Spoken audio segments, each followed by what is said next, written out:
Bonjour à tous. Souvent lorsque l'on pêche, on aimerait que les conséquences de nos péchés, une fois que nous avons demandé pardon, soient enlevées. D'ailleurs, c'est souvent ce qu'on me dit. En tant que pasteur, on vient me voir et on me dit, pasteur, pour autant j'ai demandé pardon et je vis encore les conséquences de ce péché. Eh bien oui, c'est trop simple si, en demandant pardon, tout était effacé, mais ça ne se passe pas comme ça.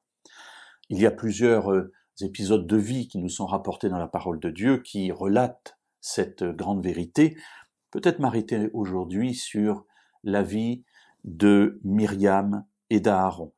À un moment donné, Myriam et Aaron s'élèvent contre Moïse. Sujet, c'est un prétexte de la femme couchite que Moïse a prise, et du coup ils se disent, est-ce seulement par Moïse que l'Éternel parle? N'est-ce pas aussi par nous qu'il parle? Le texte dit, l'Éternel l'entendit. Or Moïse était un homme très humble, plus humble qu'aucun être humain sur la face de la terre.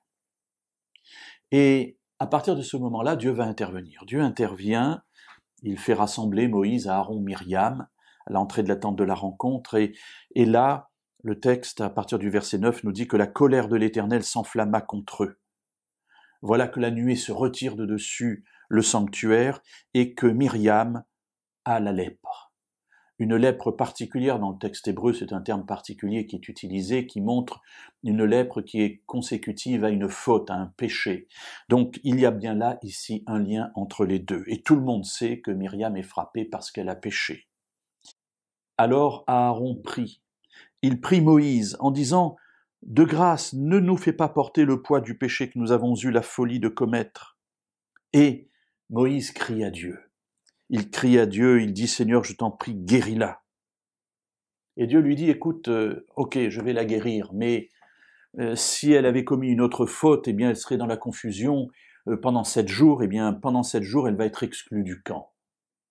Elle est pardonnée, mais pendant 7 jours, elle va rester à l'extérieur du camp. Et d'ailleurs, tout le peuple va rester là pour attendre la guérison de Myriam avant de se remettre en route. » Alors la Bible nous dit, oui, le péché existe, et heureusement le pardon aussi.